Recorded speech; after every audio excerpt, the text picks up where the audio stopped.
Nesse painel que abre a nossa programação da tarde, vamos abordar como a inovação na produção e no uso de biocombustíveis contribui para a otimização do consumo de energia, a redução de emissões e o fortalecimento do setor, acompanhando as exigências do mercado global e as diretrizes das políticas públicas.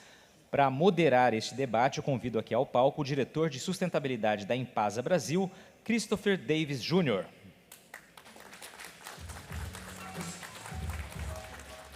Obrigado pela presença, Christopher. Compõem este painel e convido aqui ao palco a gerente de desenvolvimento de negócios e alianças de carbono da Bayer, Juliana Albertengo.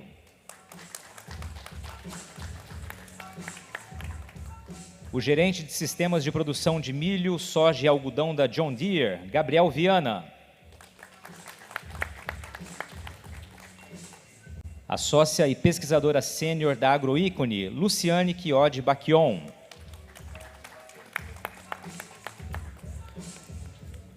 E completa o nosso dispositivo, o coordenador de projetos do BENRE, Thierry Couto. Sejam todos muito bem-vindos. A dinâmica todos nós já conhecemos aqui. As perguntas podem ser feitas pelo QR Code e aí ficará a cargo do nosso moderador, o Christopher, conduzir esse painel e também selecionar as perguntas, torcendo para que dê tempo, né? Christopher, isso aí. É contigo, fique à vontade. Ok. Bem, boa tarde a todos. Primeiramente, gostaria de agradecer a Unia Datagro pelo convite, de estar aqui moderando esse painel hoje, e representando com muito orgulho a Impasa, hoje a maior biorefinaria de grãos da América Latina. É uma honra poder dividir o palco com os colegas que aqui estão, e ter a oportunidade da gente discutir um pouquinho mais sobre esse tema tão importante, a eficiência energética e ambiental. A eficiência energética e os biocombustíveis são temas interligados e desempenham um papel crucial na promoção da sustentabilidade e na redução dos impactos ambientais. Estudos mostram, por exemplo, que o etanol emite até 90% menos gases de efeito estufa quando comparado ao seu equivalente fóssil, a gasolina. Isso sob a perspectiva do berço ao túmulo. No contexto empresarial, a eficiência energética é vital para a sustentabilidade e competitividade do negócio, pois não apenas reduz os custos operacionais, como também otimiza a utilização dos recursos naturais, contribuindo para a transição energética de uma economia de baixo carbono. Hoje, cada painelista terá cerca de 10 minutos para compartilhar conosco um pouco da visão e as iniciativas de suas organizações nessa jornada. Veremos as tendências e oportunidades para os biocombustíveis em diferentes mercados e novos segmentos, a linha agrícola, por exemplo. Gostaria agora de passar a palavra para a Juliana Albertengo, da Bayer. Juliana, por favor, a palavra é sua.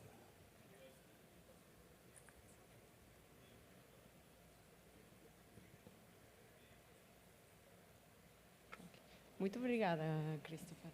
Bom, para mim é uma oportunidade excelente hoje de estar aqui com vocês. O português é um pouco, não é tão bom, mas vamos fazer o melhor esforço para falar em português, porque eu sou da Argentina.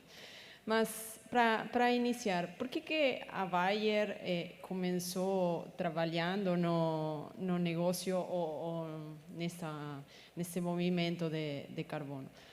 Nós temos os compromissos de sustentabilidade a nível global da Bayer. A gente quer reduzir até o 2030 as emissões de gases de efeito estufa com os agricultores na produção de cada um dos grãos. Também a gente gostaria até 2030 de reduzir um 30% os impactos de nossos produtos na cadeia e também empoderar e ajudar a 100 milhões de pequenos agricultores no mundo. Então, tendo isso como uma referência global e como um marco, a gente começou a trabalhar no carbono com a agricultura regenerativa. E qual que é o propósito do agro no enfrentamento das mudanças climáticas?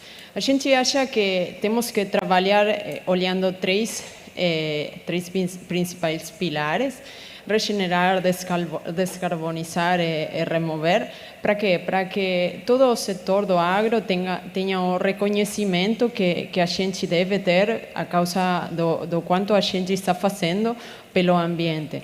Também isso vai favorecer a toda a nossa reputação como setor do agro, vai permitir a gente acessar a mercados ou continuar em mercados que hoje estão pedindo cada vez mais coisas relacionadas à agricultura regenerativa, ao carbono e distintos indicadores.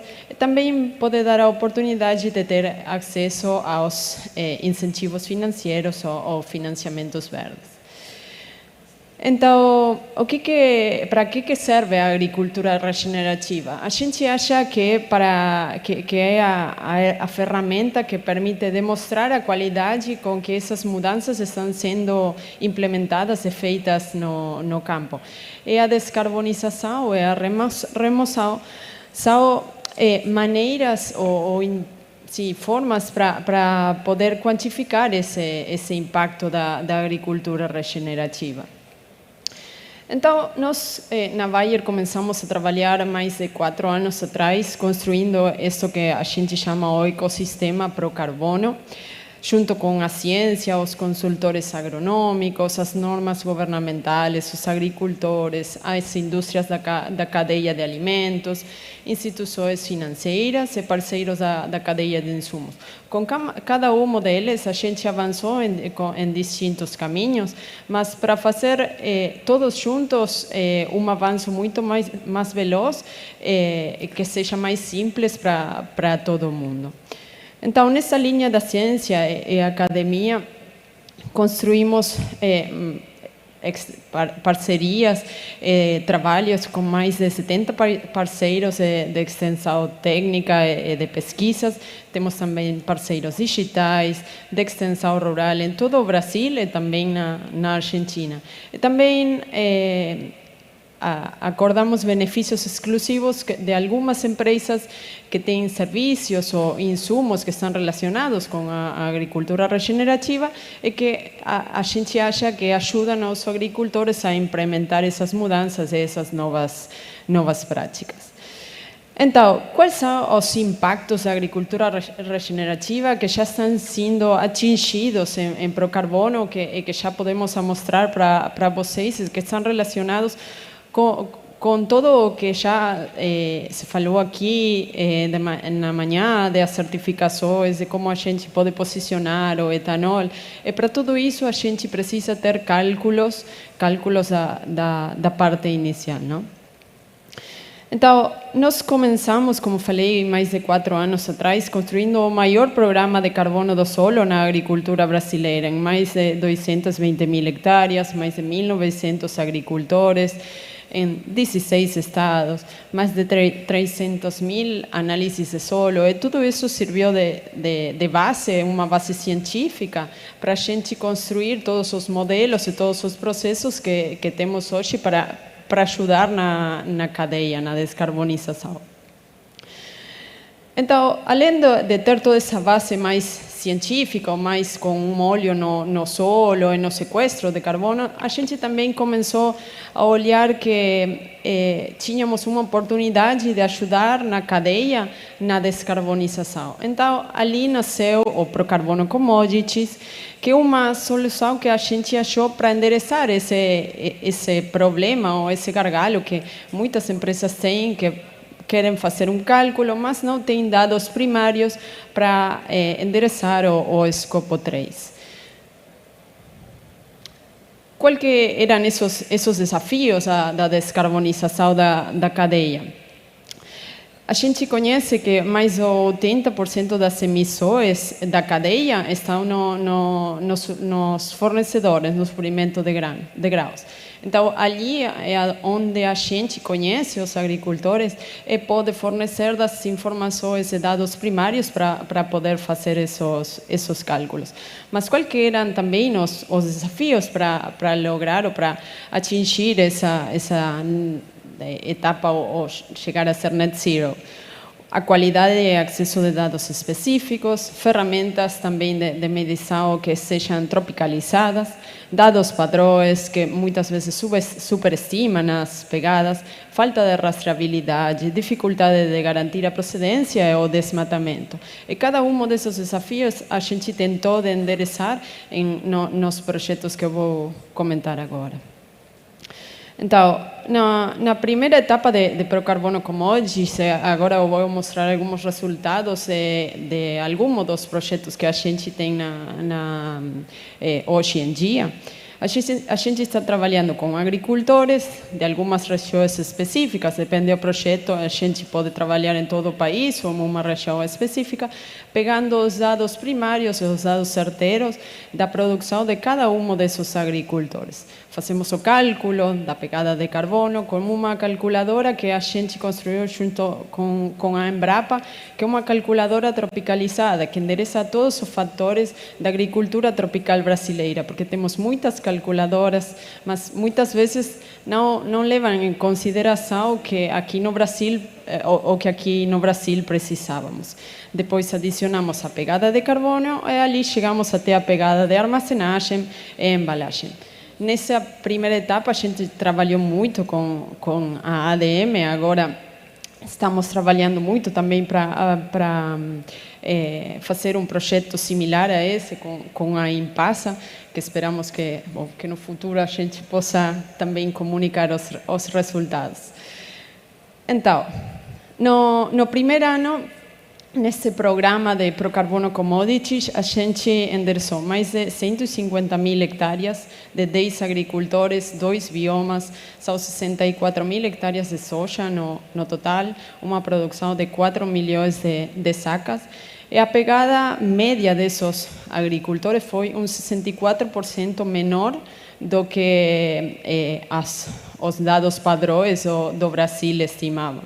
Então, além de que também se preservou 95.000 hectares de floresta. Então, quanto que esses dados podem ser ainda melhores para depois vocês poderem pegar e continuar fazendo os cálculos na cadeia do etanol. Aqui tenho mais uns outros dados da soja da safra verão 23-24. Também temos a média do Brasil, a pegada é 1.526, isso é feito com a base de dados internacionais da Ecoinvent, mas se esses dados a gente faz uma melhoria com os dados do programa, que consideramos o mútuo ou mudança do uso da terra específica e dados primários dos agricultores, podemos chegar a um número de 643 quilos de CO2 equivalente por tonelada. Isso já é 58% menor. E se a gente pega os agricultores que compõem o 25% das melhores pegadas desse conjunto de dados que a gente tem, podemos reduzir 40% mais e chegar a uma pegada de 383. Isso significa uma diminuição do dado padrão até 75% para chegar a esse 373. Isso é na soja, mas no milho, nós estamos mudando para a próxima, um segundo. Não, agora sim. Então, no milho acontece mais ou menos o mesmo. De 1.300 a gente pode chegar até 471. Essa é uma redução de 66%. Imaginem se vocês pegam esse 400 em lugar de 1.300 para fazer os cálculos depois do processo do etanol. É muito distinto o número final que vocês podem ter. E como a gente viabilizou, já para finalizar tudo isso com credibilidade e transparência, a gente criou um sistema de MRV que chamamos Mensuração, Reporte e Verificação. É uma plataforma que o nome é Conecta Procarbono. A ideia não é ser mais uma plataforma onde o agricultor tenha que preencher. Não, a ideia é que seja uma plataforma que junte todos os dados, que venham automaticamente com conexões, com automatização, para que o agricultor não tenha que fazer mais um trabalho e ali a gente possa ter todo o cálculo, a validação socioambiental, a verificação de terceira parte, de todo o processo, e as empresas que trabalham com a gente possam acessar a esses cálculos de dados primários que sejam úteis para a cadeia ou para os cálculos que continuam na empresa. Esses são uns exemplos de laudos que a gente pode ter dentro da nossa calculadora. Então, eu acho que aqui na sala todos consideramos e todos concordamos que estamos na direção certa para viabilizar esses 3 propósitos da agricultura nas mudanças climáticas, que são regenerar, descarbonizar e remover. Mas também a gente acha que isso não dá para fazer sozinho. A gente gostaria de trabalhar juntos. É por isso que a gente está trabalhando junto com a Impasa e com outras empresas, porque creemos que é muito mais simples e mais fácil se a gente junta os esforços para caminhar em um mesmo caminho. Assim que, muito obrigada. Obrigado, Juliana. Eu acho que um ponto importante aqui, né, nasce de um propósito, um compromisso da empresa, né, e aí a gente vê o desdobramento disso, e olhando não só como uma ferramenta de mensuração de carbono, né, mas quando você mostra todo o ecossistema do trabalho de vocês e do programa de vocês, que trabalha, por exemplo, que explora a questão de carbono no solo, né, quanto nós vamos fixar, o quanto temos de potencial de fixar em carbono no solo, passa pela mensuração, que é um desafio que nós temos, né? Qual é a pegada de carbono do nosso produto, e cada vez mais isso é um diferencial competitivo, né? Até chegar ao apoio que vocês têm nos agricultores em como melhorar a produtividade no campo, né? Então, muito impressionante. Obrigado. Eu gostaria de chamar agora o Gabriel, né? O Gabriel trabalha na John Deere, ele é gerente de sistemas de produção, milho, soja e algodão. Por favor, Gabriel. Boa tarde a todos. É um prazer estar aqui com vocês hoje, então, para conversar um pouco com vocês a respeito de combustíveis renováveis e a visão e estratégia da John Deere com relação a esse assunto. Bom, vou estar compartilhando com vocês algumas informações sobre uma divisão específica da nossa corporação, que é chamada de John Deere Power Systems, que é uma divisão focada no desenvolvimento, melhoria e fabricação de motores para uso agrícola. A gente vai estar transcorrendo um pouco sobre as características únicas do uso de energia no campo, além da inserção do etanol como uma potencial oportunidade de redução da pegada de carbono no campo, certo? Bom, em 2021, a John Deere publicou externamente a sua estratégia com a reestruturação da empresa. Então, vocês podem ver aqui uma série de objetivos da estratégia da companhia, que eu gostaria de salientar um compromisso específico assumido pela John Deere com relação à redução de emissões de CO2. Aqui nós trouxemos a público o compromisso da companhia em reduzir em 15% a redução de emissões de CO2 emitida pelos nossos clientes, especificamente agricultores no campo. E eu vou estar mostrando para vocês como está o nosso progresso nesse objetivo e quais são as estratégias da companhia adotadas nesse sentido. Bom, primeiramente, como fabricante mundial de máquinas agrícolas e especialista no desenvolvimento e fabricação de motores para uso agrícola, a John Deere tem um vasto portfólio de tamanhos e variedades de potência de motores. Então, vocês podem ver aqui que nós temos motores pequenos de 2,9 litros até motores de tamanho considerável, aqui o nosso maior motor agrícola de 18 litros, com uma faixa de potência variando de 90 até 900 HP de potência. E o desenvolvimento e melhoria desses motores agrícolas é uma jornada que vem acontecendo há vários anos, várias décadas. Então, vocês podem ver aqui um exemplo que nós trouxemos da evolução desses motores movidos a diesel na redução de emissão de gases de efeito estufa. Então, Então, no eixo vertical aqui são a emissão de particulados e no eixo horizontal a emissão de gases de óxido de nitrogênio. Então, desde a coluna da esquerda, quando nós não tínhamos regulamentações voltadas a veículos fora de estrada, com a primeira implementação de regulamentações na Europa e nos Estados Unidos voltados à redução de emissões, nós estamos numa jornada constante de redução de emissão de poluentes. E isso vem acontecendo ano após ano para atender essas regulamentações. E o exemplo trazido aqui é voltado às regulamentações da Europa, mas para trazer para o nosso ambiente do Brasil, nós estamos localizados no meio dessa jornada, uma vez que a regulamentação Proconv-MAR 1 solicita que veículos fora de estrada estejam dentro dos parâmetros mostrados nessa coluna do meio, certo?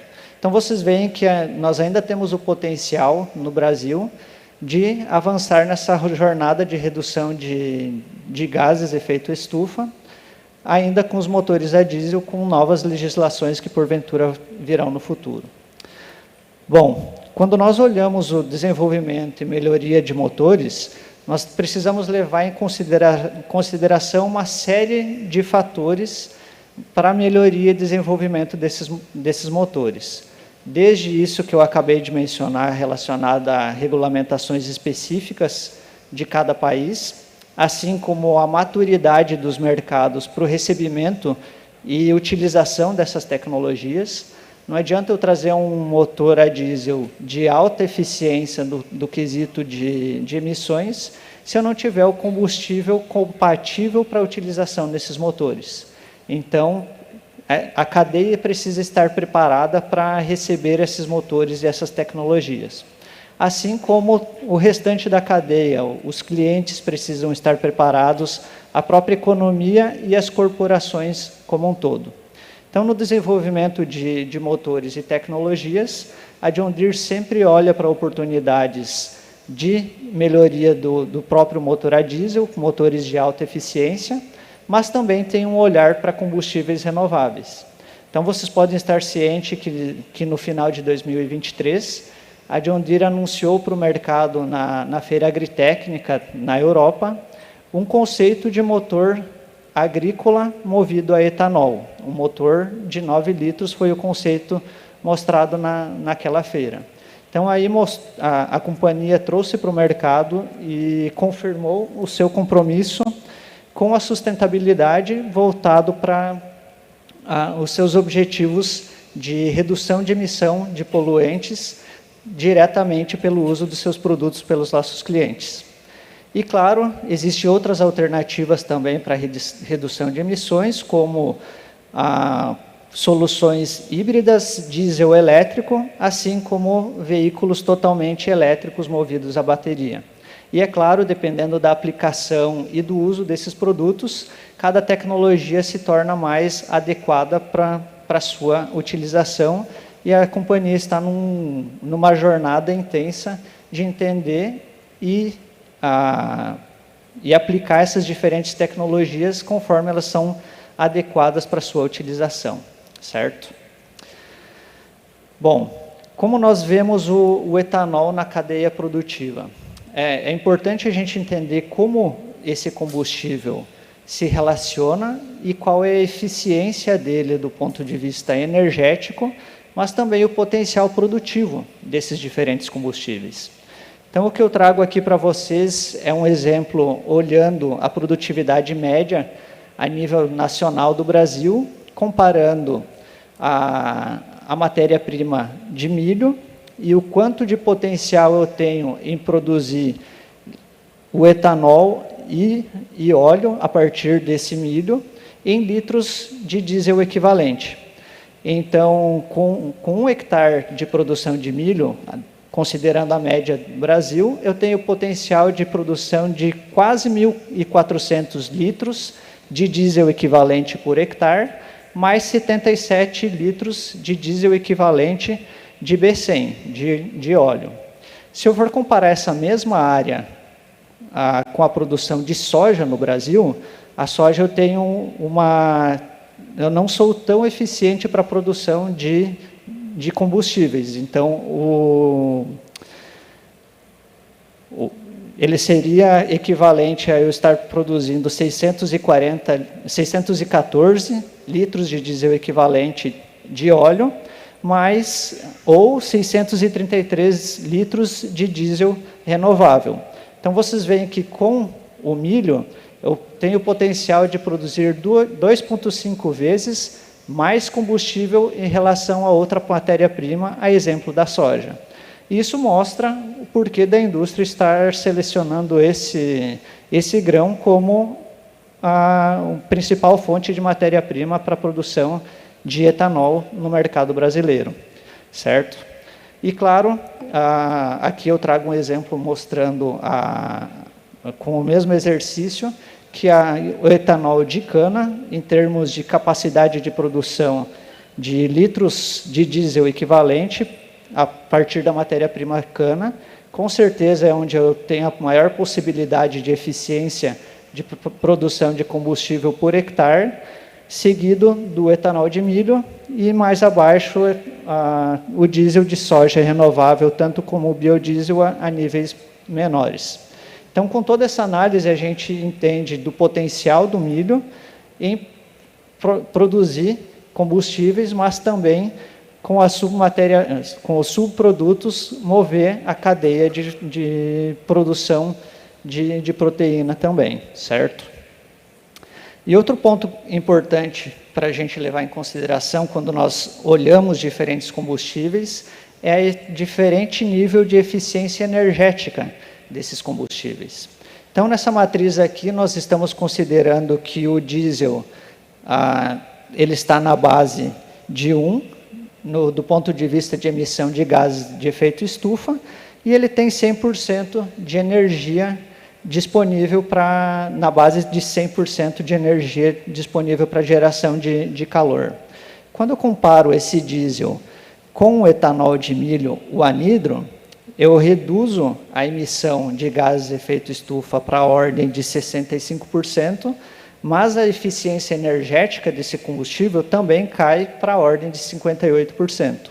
Eu não tenho os números aqui de etanol de milho, mas eles são bem parecidos com o etanol de cana. Então, aí o ponto azul exemplifica o etanol hidratado, que em relação ao diesel, ele fica na ordem de 55% de eficiência energética. O que significa isso?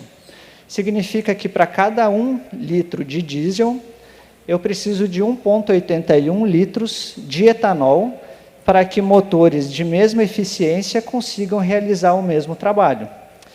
Olhando com essa ótica, para que o produtor agrícola tenha interesse em adotar o motor a etanol, esse etanol ele precisa ser competitivo em relação ao diesel, certo? Então, para cada 1 litro de diesel, eu preciso que 1,81 litros de etanol sejam pelo menos equivalentes em valor, em preço, a 1 litro de diesel. Ou seja, o etanol precisa estar a 55% do preço do diesel, pelo menos para que o produtor tenha o mesmo custo de combustível para ele estar adotando o motor a etanol. E, claro, quando a gente conversa com agricultores, eles trazem a importância e a ansiosidade deles com relação à disponibilidade dessa solução do motor a etanol. Eles sentem orgulho com o potencial deles estarem consumindo um combustível que foi fabricado com a matéria-prima que eles produziram, o milho. Então, a cadeia agrícola ela está sedenta e está ansiosa pela disponibilidade desse tipo de solução, mas ela precisa ser atrativa economicamente. E nós precisamos, com certeza, do apoio da indústria para que o produtor tenha a possibilidade de ter um combustível, um etanol, competitivo em relação ao diesel. Então, eu fico bastante contente e satisfeito de ter visto as palestras da manhã, o quanto a indústria está dedicada em redução de custos e, potencialmente, repassar essa redução de preço para a cadeia produtiva para que fomente o consumo desses combustíveis alternativos também. Bom, e como nós estamos nessa jornada de redução de emissão de gases poluentes que nós assumimos lá em 2021? Então, quando nós olhamos o status da John Deere, vocês podem ver aí em negrito, nós assumimos o compromisso de 15% de redução de emissão de CO2 equivalente direto pelos nossos clientes, e até o momento, através de soluções mais eficientes, motores mais tecnológicos e diversas outras tecnologias, nós já atingimos um patamar de 5% na redução direta dos nossos clientes. Ainda temos uma jornada até 2030. O motor etanol tem um grande potencial de nos auxiliar a chegar nessa jornada, mas para que a adoção seja efetiva, nós com certeza precisamos do apoio de toda a indústria e de toda a cadeia para que esse combustível seja atrativo para o agricultor. Então, eu fecho com isso. Agradeço mais uma vez a oportunidade de estar trazendo informações aqui para vocês a respeito da John Deere, nossa estratégia e nossa visão. Obrigado. Obrigado, Gabriel. É importante, né, perceber, a Juliana comentou, trouxe para a gente, né, que todos juntos, né, Juliana, nessa jornada, né, de eficiência energética ambiental, o Gabriel trouxe o compromisso público de descarbonização de 15%, né? Aí nós não estamos falando dentro da John Deere, né? Escopo 1, 2, mas como isso avança, assim como a Bayer trouxe, a Juliana trouxe para a gente, né? E é um movimento, é uma jornada que a gente não faz sozinho, né? A gente precisa envolver os parceiros que estão conosco. Então, agradeço aí as suas palavras. Convido agora a sócia e pesquisadora sênior da Agroícone, a Luciane Bacchion. Por favor, Luciane.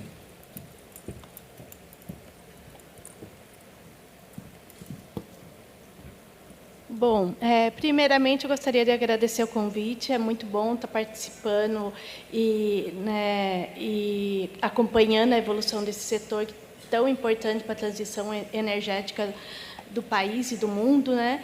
E eu queria falar um pouco hoje sobre a questão da sustentabilidade do milho nas regulações internacionais, né? Como que essas práticas que a gente vem adotando no Brasil, né, são percebidas lá fora, né? Então, acho que isso é um ponto bastante importante, né?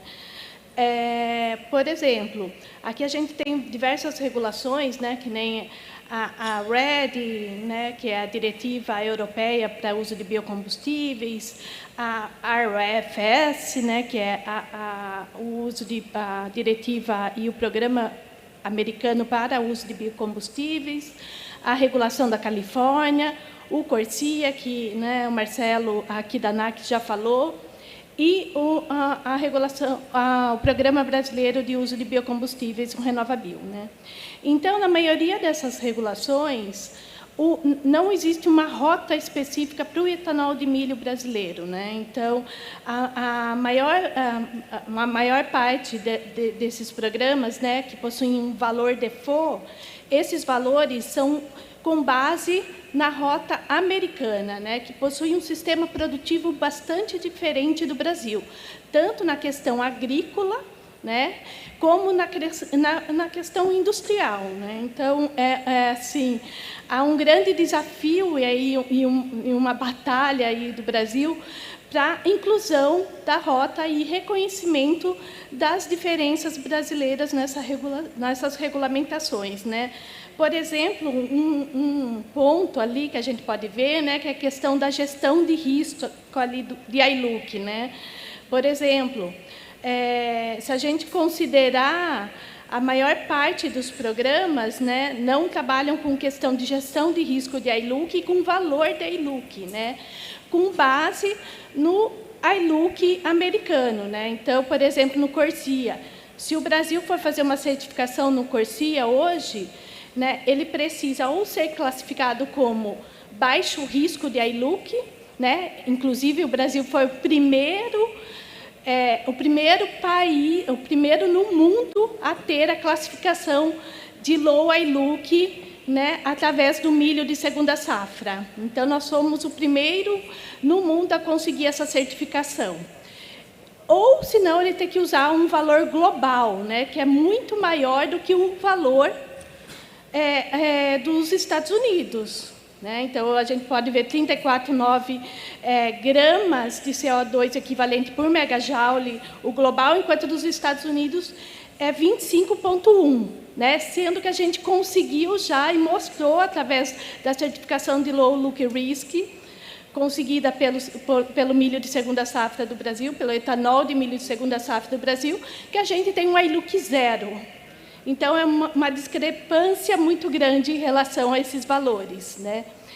Então, aqui, né, se a gente for ver, esses valores da iLook representam uma grande parcela aí da questão das emissões, né, no total das emissões ali de cada um dos programas, né, do milho. Né? Então, e esses valores diferem muito. Isso depende muito das metodologias adotadas. Né? Por exemplo, ali no CORSIA, né, a gente tem que o etanol do milho é 25,1, no LSFS da Califórnia, 19,8, né?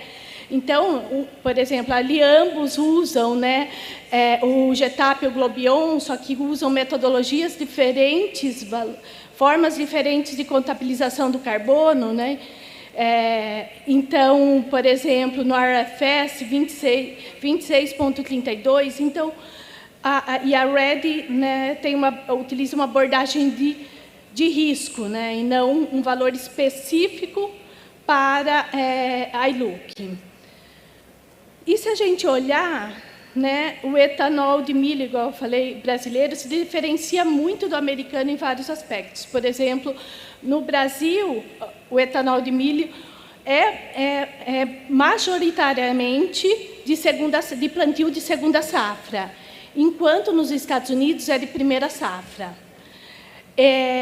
Outra questão, né? A principal fonte de energia para o processo produtivo no Brasil é o cavaco de eucalipto, resíduos, né, agroindustriais, enquanto ali nos Estados Unidos é o gás natural e o carvão mineral. Isso faz toda a diferença no cálculo, no valor, né, do gramas de CO2 por megajoule e na questão do iLook. E olhando para a questão da produtividade, o Brasil ainda, né, tem uma produtividade mais baixa que a americana, mas a gente tem atingido grandes ganhos de produtividade. E também a gente tem um grande potencial de aumento de produtividade ainda.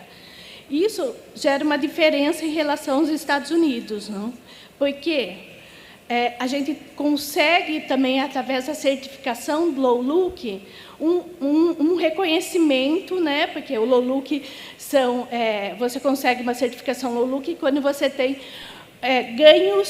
por ganhos de produtividade, ou seja, né, você melhora a sua produção agrícola, né, você aumenta a sua produtividade, seja adotando melhores práticas, né, melhores cultivares, melhores máquinas agrícolas que reduzem as perdas agrícolas, ou adotando sequential crop, né, que é o multicropping ali, e isso faz com que a gente, né, já os Estados Unidos ali eles estão ali já atingiram o potencial de ganho de produtividade. Então, para que aumente essa produtividade é bem mais difícil. Então, no Brasil ainda a gente tem uma janela para um aumento de produtividade. E a gente viu isso, principalmente depois da entrada do etanol de milho em Mato Grosso, no Centro-Oeste. Né? A gente viu um aumento, que o aumento da produtividade foi muito grande após 2013. Né? Isso tem sido incentivado ali maior investimento do produtor agrícola no campo. Né? Então, isso é um resultado positivo do etanol, da entrada do etanol de milho na região. Aqui a gente pode ver que o mesmo valor americano, o iLook varia muito de modelo para modelo, né? Por exemplo, ali a gente pode ver que ele varia tanto, pode variar de 7 até 194. Então, quando a gente usa uma abordagem quantitativa para cálculo de ILUC, né, a gente pode ter essas inconsistências, uma variação muito grande de valores, né? E esses são todos os valores para o ILUC americano, né? Se a gente olhar ali no CORSIA, né, mesmo 22, 25, né? Olhando, por exemplo, outros modelos que são utilizados ali no CORSIA, o Globion 17, né? Então, existe uma variação muito grande, né? Do modelo utilizado pelo EPA, 28. Então, e quando a gente olha o ILUC do Brasil, com base em estudos que já foram feitos e publicados, né? Inclusive a Agroícone publicou esses estudos, é um dos autores desse estudo, a gente obtém valores próximos a zero ou negativos, né? Dependendo do cenário simulado, né? Se a gente considera DDG, né? Como a eficiência do DDG, se a gente considera o eucalipto ou não. Então, existe uma grande diferença com relação ao valor da ILUC americana. Então, assumir que o Brasil utilizar um ILUC americano, né, é uma penalização muito grande, né, sendo que o nosso valor é zero ou menos de zero, né, dependendo do cenário simulado, né. Bom, acho que é isso que eu tenho para falar. E eu acho que a gente, assim, o etanol de cana passou por isso, né, lá atrás, quando, por exemplo, a gente teve todo debate ali com o USDA para reconhecimento do etanol de cana como avançado na RFS, e agora o milho que vem traçando essa batalha aí, né? E acho que assim, e do milho ainda tem vamos dizer, um fator adicional, né? Porque o milho compete com o milho americano, né? Então, acho que a batalha é mais difícil nesse sentido, né? Então, a gente tem trabalhado bastante ali, né, apoiando o governo brasileiro, né, e mostrando quais são os diferenciais e como é a dinâmica do etanol de milho, da produção de etanol de milho no Brasil, que não compete por alimentos, né?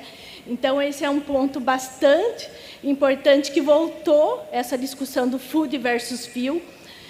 Então, mas, na verdade, a gente vê, ultimamente, a demanda de milho para a produção de etanol crescendo, ao mesmo tempo de um aumento das exportações, de um aumento de produção indo para alimentos e para alimentação animal. Então, não existe hoje no Brasil, né, diferente de outros países, essa competição food versus fuel. Acho que é isso. Ok, obrigado, Luciane. Acho que é importante, né, destacar quanta variação a gente tem dentro das regulações ao longo do mundo, né, o potencial que a gente tem para destravar quando a gente fala de etanol de milho de segunda safra, né, a mudança do uso da terra, né, como um dos grandes diferenciais, né, o uso da biomassa. E eu acho que, quando a gente olha para o mercado, a Agroícone faz esse papel muito relevante, não só de advocacy, e aí a gente falou um pouco aqui no caso você trouxe alguns números, mas a Agroícone está conosco, né? Eu falo Brasil, discutindo combustível marítimo, combustível de aviação, não só aqui no mercado nacional, mas globalmente, né? Discutindo quais são as regulações e como a gente defende aí toda a nossa vantagem competitiva, além da parte científica, né? Você e o Marcelo publicando muitos papers, né? Trazendo aí números e trazendo uma base sólida do que a gente fala. Obrigado, Luciano. Bem, gostaria de convidar agora para a última apresentação o Thierry Couto, ele é coordenador da BENRE, Biomass Energy Research Institute, né, de Piracicaba. Por favor. Obrigado, Christopher. Queria agradecer ao NEM e à Datag pelo convite, né? É uma honra poder estar aqui conversando com vocês hoje, representando não só o BENRE, mas também as firmas inspetoras do RenovaBio. Bom, pelo nosso tema, né, achei interessante trazer qual foi, né, dentro desses 6 anos de RenovaBio, a evolução, né, da eficiência energética ambiental pensando no etanol de milho, porque até acompanhando, né, o setor, né, de certificações, é sempre um que chama muita atenção como, né, as usinas de etanol de milho evoluíram, né. Para a gente começar, né, o BENRE hoje é a maior certificadora do RenovaBio, né, em praticamente todas as rotas. A gente já fez mais de 370 processos de certificação, né, isso até esse último ano. Então, esse ano aí também estamos firmes e fortes aí para fazer mais pelo menos umas 150, quem sabe, né? E, enfim, vamos lá. Bom, qual que seria a proposta aqui, né? Para a gente falar dessa evolução, né, de eficiência energética ambiental, a minha ideia, né, seria trazer os resultados do RenovaBio, das usinas certificadas, né, e que já tem um certo histórico de certificação com a produção de etanol de milho. Então, por exemplo, eu sei que tem usinas que eram de cana que passaram a se tornar flex, por exemplo, né, tipo a Coprodia, está aqui hoje também. Mas a ideia foi pegar quem já tinha um certo histórico de certificação em produção de etanol de milho, né, para a gente ver esses resultados e essa evolução. Então, eu também separei pelos tópicos, né, dos resultados do RenovaBio, que é a nota de eficiência energética ambiental, a fração elegível e o fator de emissão de CBio, que a gente consegue ler também em litros por CBio, né. Peguei os dados disponíveis no site da ANP de relação das usinas certificadas, né, de dia 1/4, que foi disponibilizado ontem. Tá? Bom, aqui, não sei se está ruim para todo mundo ver, mas a ideia também não é pegar caso a caso, né, de usina, é mais para a gente ver a evolução média. A gente já consegue ver para as usinas separado por rota, né, de etanol de mineralização de milho, a média já tem uma evolução significativa.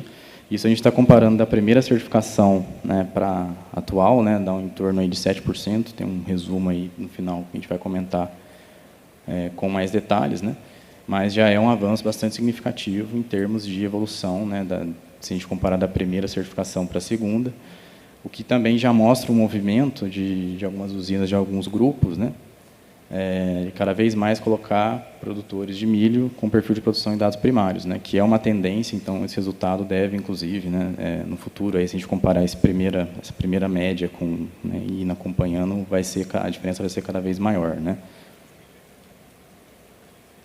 Falando das usinas flex, a gente também tem percentualmente, né, um aumento ainda maior, né, em termos de nota de eficiência, um pouco maior, né, dá uns 8%, mas também é um avanço significativo em termos de nota de eficiência, a gente comparar aí a primeira certificação com os resultados atuais, né, dessas 6 que entraram na lista, que já tem um certo histórico aí com nota de eficiência. Quando a gente fala da fração elegível, o resultado é até mais impressionante, né? Muito importante também, quanto a nota de eficiência é a fração elegível, né? Que é impacto direto na geração de CBIOS. O aumento foi muito alto, né? Quase 20 pontos percentuais, aí, se a gente comparar com o primeiro ciclo de certificação da usina de etanol de milho, com os resultados, né, atualmente, né? Pegando só pela média, sem tratar nenhum caso aí, específico, né? E a gente já consegue, com esse slide, né, também ver o reflexo do informe técnico 6, que permite a cadeia de custódia, aumentando, realmente dando resultado, aí, aumentando a fração elegível, né, das unidades produtoras de etanol de milho, de primeira geração. Bom, olhando para as usinas flex, o resultado é um pouquinho diferente, né? A fração elegível cai, justamente na medida em que o etanol de milho começa a ser mais relevante, né, para essas usinas, começa a aumentar a porção, né, de produção de etanol de milho. Também surge o desafio, né, que para o milho é mais complicado, justamente da rastreabilidade, ter acesso à informação, né, dos produtores, principalmente ao CAR, né, a todos os CARs do produtor. Então, na medida que passa o tempo, né, com certeza isso vai melhorar, mas essa transferência, né, de biomassa, né, a utilização mais do milho do que a cana, tem esse impacto, né, de diminuição da fração elegível, justamente pelas dificuldades da cadeia, né. Bom, aí, o resultado mais impressionante dessa comparação das médias, né, se a gente pegar a usina de etanol de milho de primeira geração, da primeira certificação para cá, né, diminuiu 50% a necessidade de produção de etanol para a geração de um CBio, né? Então, a gente está falando de um resultado aí de 6 anos, mais da primeira certificação, que é muito significativo, né? De 2.600 litros foi para 1.300 litros para emitir um CBio, né? A média do setor. Então, acho que isso é motivo aí, né, de orgulho para todas as usinas de etanol de milho. E também para as usinas flex, né, teve um aumento, né, da necessidade de produção para emissão de um CBio, porém, esse aumento poderia ser muito maior, né? A necessidade de produção de etanol para a geração de CBio poderia ser muito maior, caso, né, não tivesse esse aumento na nota de eficiência energética ambiental, que segurou um pouco esse avanço. Então, assim, a melhoria, né, de eficiência das usinas, com certeza, também segurou esse avanço e a piora do fator de emissão do CBio, vamos falar assim, né? Bom, aqui um resumo desses resultados, né? Então, a gente percebe uma evolução, tanto na nota de eficiência de etanol de mineralização de cana quanto de usinas flex, né? A fração elegível aumentou bastante também para etanol de milho de primeira geração e, consequentemente, né, combinando esses dois resultados, a gente vê uma diferença muito grande nessa comparação das médias só, né? Do fator de emissão, da melhoria do fator de emissão, né? Da necessidade de menos produção de etanol para a geração de um CBio. As usinas flex, a gente vê que, isso que eu comentei, né, agora há pouco, que esse aumento na nota de eficiência segurou a necessidade, né, de produção de mais etanol para a geração de CBio, em detrimento, aí, né, por conta da piora da fração elegível na medida, né, que vem as dificuldades aí da rastreabilidade do milho, né. Bom, e concluindo, acho que era um recado rápido. Também acho que dá para perceber, né, pelos resultados ali, em comparação também hoje com a FS, né, que tem números muito bons de nossa eficiência energética ambiental e de fração elegível, assim como outras unidades, né, tem um espaço muito grande para melhoria de eficiência, né, no contexto do RenovaBio e também para a fração elegível, né. A metodologia do RenovaBio, né, os informes técnicos têm avançado nesse sentido também para possibilitar isso com a cadeia de custódia, né, que não deixa de ser um desafio. Mas, enfim, existe essa possibilidade e tenho certeza, né, que a tendência, né, é só melhorar, né, e espero estar aqui de novo daqui a uns anos para a gente ver o quanto que foi o impacto, né, nessa nota de eficiência daqui a mais 5 anos de RenovaBio, vamos ver. Bom, além disso, né, avançando com a metodologia do RenovaBio também, tem a previsão da regionalização, né, dos perfis de dados padrão, né. Então, isso também deve trazer um impacto direto, né, para esses números. Vai ser interessante ver qual que seria a diferença, né, da primeira certificação para essa. E a publicação da Lei 15.082, né, também aproxima, né, pelo menos o interesse aí do produtor de milho, cada vez mais, de querer saber, né, o que ele precisa fazer, quais informações que ele precisa. Então, passar para as usinas, né, ou para a cooperativa, enfim, intermediário, para se qualificar para a RenovaBio com produção de dados primários. Então, a gente acho que o setor acredita que deve, com certeza, trazer um interesse muito maior, né, e movimentar cada vez mais a entrada de fornecedores de dados primários dentro da RenovaCalc e, com isso, né, aumentar bastante essas nossas eficiências para chegar aos níveis aí de mais de 70 que a gente viu ali, né. Bom, é isso, gente. Obrigado.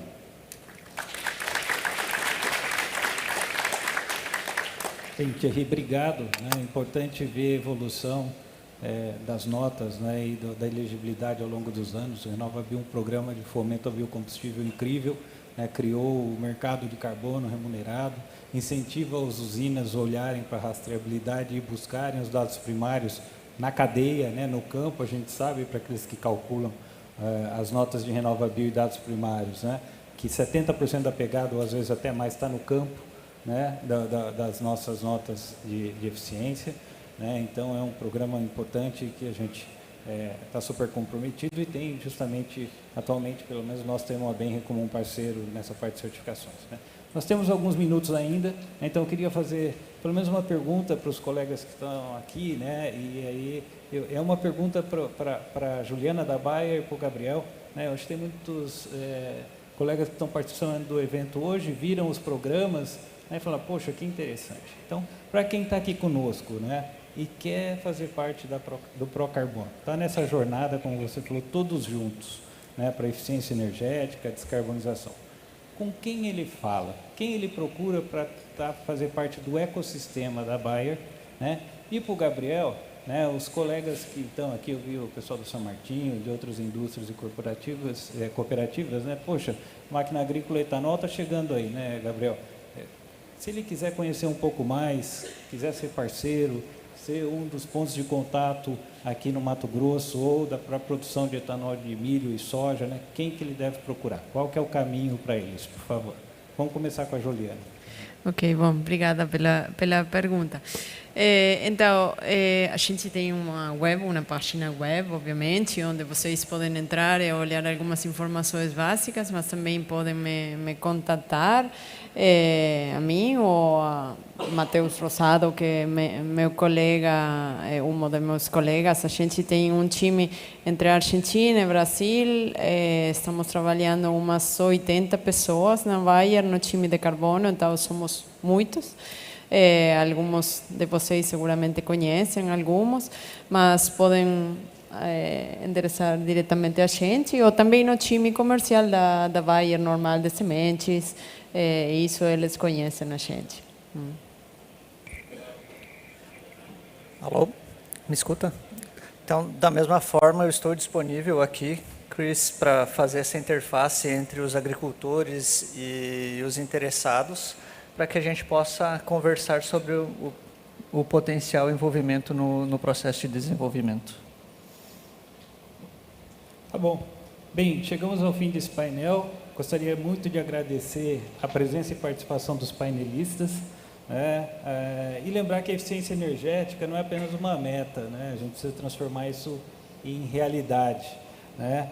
E é um compromisso contínuo pelo que nós vimos aqui, né? Com a sustentabilidade, com a competitividade e com a inovação.